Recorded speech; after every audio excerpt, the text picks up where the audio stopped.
Hello दोस्तों, आपको सच्ची हॉरर स्टोरी सुनना पसंद है तो हमारे चैनल को अभी सब्सक्राइब करें। धन्यवाद। चलिए शुरू करते हैं आज की स्टोरी।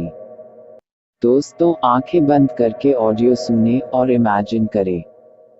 जब मैंने धीरे धीरे से अपनी आंखें खोली तो देखा कि मेरे हाथ पैर बुरी तरह जख्मी हो चुके थे। सिर बुरी तरह से घूम रहा था। मुझसे हिला भी नहीं जा रहा था, फिर खड़ा होना तो बहुत दूर की बात थी। अब मैं वापस से जमीन पर लेटकर ऐसे ही आंखें बंद किए पता नहीं कितनी देर तक लेटा रहा और सोचने लगा कि आखिर मेरे साथ हुआ क्या है। कैसे मैं इतनी बुरी तरह घायल होने के बाद भी बच गया, और मैं हूँ कहाँ। ऐसे ही कई सारे सवाल मेरे दिमाग में बार बार उठ रहे थे, लेकिन जवाब देने के लिए वहां रात के सन्नाटे के सिवाय और कोई नहीं था। मैंने अपने चारों तरफ देखा तो खुद को एक सुनसान सड़क पर पाया, जिसके दोनों तरफ घना जंगल ही नजर आ रहा था। मैंने जैसे तैसे करके खुद को संभाला और अपनी पूरी ताकत लगाकर खड़ा हो गया। मुझे समझ नहीं आ रहा था कि मैं किस तरफ जाऊं। फिर मैंने एक दिशा में ही आगे बढ़ने का निश्चय किया और दाएं ओर बढ़ चला, धीरे धीरे खुद को घसीटते हुए। मैं उस सुनसान रास्ते पर चला जा रहा था और मन ही मन भगवान से प्रार्थना कर रहा था कि कोई तो उस रास्ते पर आए जिससे मुझे मदद मिल सके। अभी मैं थोड़ा ही आगे बढ़ पाया था कि मुझे मेरे पेट पर कुछ गीला सा लगा, और जब मैंने उस तरफ देखा तो डर के मारे मेरे पसीने छूटने लगे, क्योंकि मेरी शर्ट पूरी खून से भीग चुकी थी। अब मैं समझ चुका था कि अगर मुझे जल्दी कोई मदद नहीं मिली तो मेरी जान भी जा सकती है। इसलिए मैंने हिम्मत कर थोड़ा और तेज कदमों से रास्ते की तरफ कदम बढ़ाए। अब मैंने अपनी शर्ट उतारकर पेट पर बांध ली, जिससे मेरा खून कम बहे। मैं बार बार आगे पीछे मुड़कर देखता कि कहीं से कोई आता दिखाई दे, पर कोई फायदा नहीं था। चलते हुए मुझे करीब 10 मिनट हो चुके थे, पर ऐसा लग रहा था जैसे 10 साल गुजर गए हो। अब मुझे सियारों के रोने की आवाज सुनाई देने लगी।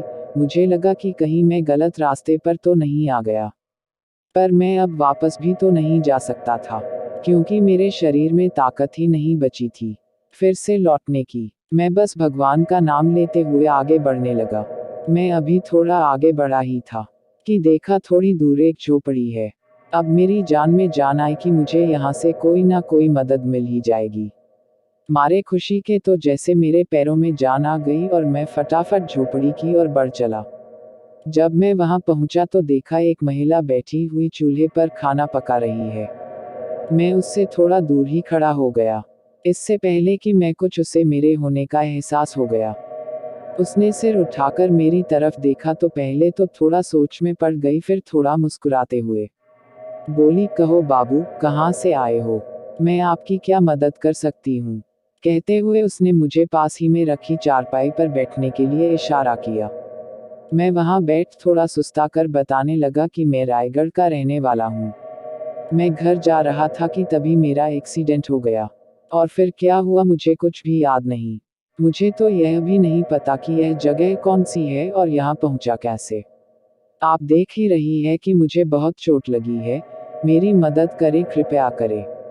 महिला बोली, बाबू, आप घबराओ मत, आपके साथ जितना बुरा होना था हो चुका है। अब कुछ नहीं होगा आपको। अब मैंने उससे उसके घर वालों के बारे में पूछा कि घर में और कौन है। अगर कोई मर्द है तो कृपया कर मुझे किसी पास के अस्पताल में पहुंचा दे। तो वह हंसने लगी और बोली, बाबू, मैं तो यहाँ अकेली ही रहती हूँ, कई सालों से। बच्चा कोई है नहीं, पति था जो मुझे छोड़कर भाग गया। वह मुझे आज तक अस्पताल लेकर नहीं गया, तो आपको क्या ले जाएगा? मैंने उससे पूछा कि तुम्हें ऐसी सुनसान जगह पर क्यों छोड़कर भाग गया? तो उसने बताया कि उसे कोई और भाग गई तो मुझे छोड़ गया। मैंने पूछा कि तुम किसी गांव में लोगों के साथ क्यों नहीं रहती? तो वह अपनी जगह पर बैठी बैठी मेरी तरफ देखने लगी, फिर पास में रखा पानी का जग मुझे थमाते हुए बोली कि यहाँ पास में ही एक गांव है, रायपुरा, पर वहाँ के लोग मुझे पसंद नहीं करते बाबू, क्योंकि मैं उनसे थोड़ी अलग हूँ। लेकिन आपसे उन गांव वालों को कोई परेशानी नहीं होगी, क्योंकि आप उनके जैसे ही हो ना? मैंने उस औरत से पूछा कि आखिर ऐसी क्या कमी है तुम में, जो लोग तुम्हें पसंद नहीं करते? मुझे तो कोई कमी नहीं दिख रही। यह सुनते ही बड़े अजीब ढंग से रोने लगी और कहने लगी, बाबू आप पहले पानी पी लो, फिर मैं आपको बताऊंगी। पर मैंने उसे जिद की और कहा कि नहीं, पहले मैं तुम्हारी कमी जानना चाहता हूँ, जिसकी वजह से लोग तुम्हें पसंद नहीं करते और तुम्हें इस जंगल में अकेले रहना पड़ता है। वो रोती हुई बोली, ठीक है बाबू, आपसे क्या छुपाना। उसने खड़े होकर अपना लहंगा पैरों से थोड़ा ऊपर उठाया और मुझे उसके पैरों की तरफ देखने का इशारा किया। अब जैसे ही मैंने उस तरफ देखा तो मेरे हाथ से पानी का जग छूट कर गिर गया। मैं डर के मारे कुछ बोल नहीं पाया और बस बैठा ही रह गया। वह बस अजीब तरीके से जोर जोर से रोए जा रही थी। मैंने देखा कि उसके पैर थे ही नहीं और वह हवा में खड़ी थी। अब मैं पूरी ताकत लगा चारपाई से उठा और वहां से भाग उठा। काफी दूर तक मुझे उसके रोने की आवाज आती रही पर मैं भागता रहा। अब मेरा दर्द कम हो गया था और पेट से खून निकलना भी बंद हो गया था। मैं उस औरत को याद कर थर थर कांपने लगा। मुझे कुछ नहीं समझ आ रहा था कि मेरे साथ हो क्या रहा है। मेरी इतनी हिम्मत नहीं हो रही थी कि एक बार पीछे मुड़कर देखूं कि कहीं वह मेरा पीछा तो नहीं कर रही। तभी मेरी नज़र सड़क किनारे लगे एक बोर्ड पर पड़ी।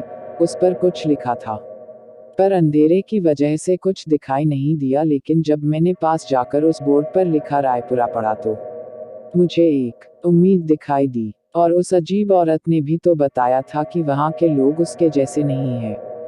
अब थोड़ा और आगे बढ़ते हुए मैं उस गांव में घुस गया। उस नगर में घुसते ही एक मंदिर था। जब मैंने दूर से झांक कर देखा तो पाया कि मंदिर में भगवान जी की खंडित मूर्ति है। वहां अंदर की ओर एक मशाल जल रही थी, जिससे मंदिर में हल्की हल्की सी रोशनी हो रही थी। बड़ा अजीब लगा कि भला मंदिर में कोई खंडित मूर्ति कौन रखता है। फिर मैं आगे बढ़ गया। जब मैं उस नगर की गलियों में पहुंचा तो सामने का दृश्य देख उसे समझ नहीं आया कि आखिर इतनी रात को सभी घरों के दरवाजे ऐसे क्यों खुले पड़े हैं। मैंने कई घरों के अंदर झांका तो पाया कि वहां कोई नहीं था। समझ नहीं आ रहा था कि सभी लोग कहाँ गए। मैंने कई बार आवाज लगाई कि कोई है क्या, कोई मेरी मदद करो, लेकिन मुझे कोई जवाब नहीं मिला। मैं अभी और आगे की तरफ बढ़ने की सोच रहा था कि किसी ने पीछे से मेरे कंधे पर हाथ रखते हुए कहा, आ गए तुम, बड़ा वक्त लगा दिया यहाँ पहुँचने में। मैं समझ नहीं पाया कि कौन है जो मुझसे किसी परिचित की तरह बात कर रहा है। फिर जैसे ही मैंने पीछे मुड़कर देखा तो मेरे बदन में सरसरी सी दौड़ गई। मेरे सामने एक बिना सिर वाला शरीर मेरे सामने खड़ा था। मैं भागना चाहता था, पर मेरे पैर भारी हो गए थे। मैंने बिना एक पल गंवाए पूरी ताकत के साथ नगर के अंदर की ओर दौड़ लगा दी। मैं मदद के लिए चिल्लाने लगा। भागते भागते मैंने देखा कि एक जगह पर आग जल रही है। वहां कई आदमी, औरत और बच्चे अपने को सिर से पैर तक ढके बैठे हैं। वे आपस में हंसी मजाक कर रहे थे। उन लोगों को देखकर मेरी खुशी का ठिकाना ना रहा, पर उन लोगों की मेरी तरफ पीठ थी, इसलिए वह मुझे देख नहीं पाए। मैं मदद के लिए पुकारते हुए दौड़ पड़ा। मैं जैसे ही उनके करीब पहुंचा तो वह सब मेरी ओर मुड़ गए। यह क्या? अब मेरे पैरों तले जमीन खिसक गई, दिमाग सुन्न पड़ गया, शरीर के सारे रोंगटे खड़े हो गए। मैं थर थर कांपने लगा। वे सभी लोग भी बिना सिर के शरीर थे। मुझे देखकर वे लोग बहुत ही डरावनी हंसी हंसने लगे और मुझे अपने पास बुलाने लगे। मैं जोर जोर से रोने लगा, उनसे अपनी जान की भीख मांगने लगा, पर वह लगातार मेरी ओर बढ़ते चले आ रहे थे और मैं पीछे होता जा रहा था। अब मैंने और कोई रास्ता न देखकर वापस नगर से बाहर की ओर दौड़ लगा दी। अब वे लोग भी मेरे पीछे पीछे हंसते हुए बढ़ने लगे। मैं उनसे बचने के लिए कोई जगह ढूंढने लगा कि तभी मैंने वहां एक गली में किनारे पर एक बैलगाड़ी खड़ी देखी। मैं जल्दी से भागकर उसके नीचे छुपकर बैठ गया। वे लोग मुझे छुपते हुए नहीं देख पाए थे, इसलिए वे गली में आगे बढ़ते चले गए। मैं अभी ठीक से चैन की सांस भी नहीं ले पाया था कि किसी ने मेरा हाथ कसकर पकड़ लिया। मैंने देखा कि एक छोटे बच्चे का धड़ मेरे बहुत करीब बैठा है। मैंने उससे अपना हाथ छुड़ाने की बहुत कोशिश की, पर उसने मेरे हाथ को बिल्कुल जकड़ ही लिया था। वह बाकी लोगों को भी पुकारने लगा। अब मैंने देखा कि बाकी लोग भी लौटकर मेरी तरफ ही आ रहे थे। इस बार मैंने बच्चे के हाथ पर बहुत जोर से अपने दांतों से काट दिया और हाथ छुड़ाने में सफलता पाई। उसे एक जोर का धक्का देकर मैं दूसरी गली की तरफ भाग निकला। मैं भागता भागता रायपुरा के बाहर की ओर निकल आया।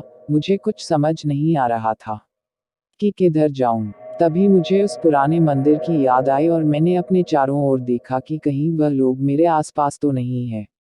जब मैंने वहां किसी को नहीं पाया तो मैं जल्दी से भागकर मंदिर में घुस गया और उसे अंदर से बंद कर लिया।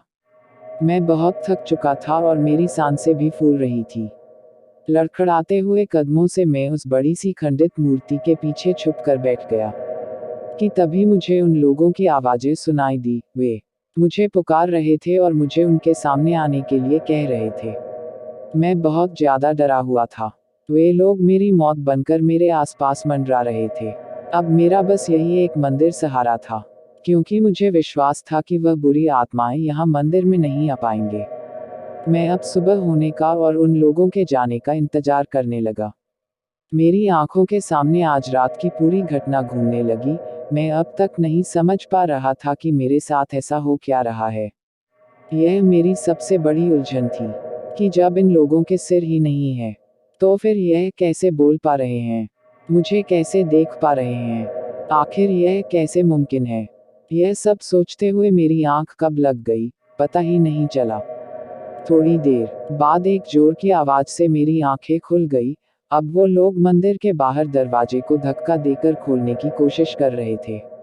मैं उठकर मंदिर के अंदर की ओर भागा। वहां एक तहखाना था, जिसे देख मेरी थोड़ी हिम्मत बढ़ी। मैंने उसमें घुसकर अंदर से दरवाजा बंद कर लिया। अभी भी वो लोग दरवाजा खोलने की कोशिश कर रहे थे। मैं थोड़ा आगे बढ़ा ही था कि मेरे पैरों से एक फुटबॉल जैसी चीज टकरा गई।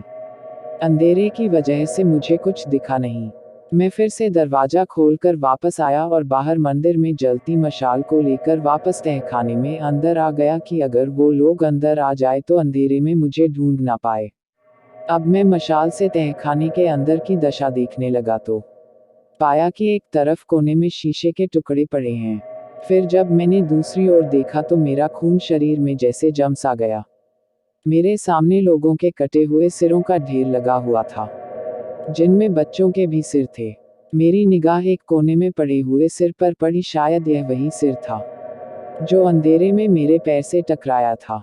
मैंने जब मशाल को उस सिर के करीब ले जाकर देखा तो मैं वहीं गिर पड़ा और चिल्लाने लगा, नहीं, ऐसा कैसे हो सकता है, यह नहीं हो सकता, मैं तो जिंदा हूँ, मेरा सिर मेरे पास है, यह मेरा सिर नहीं है।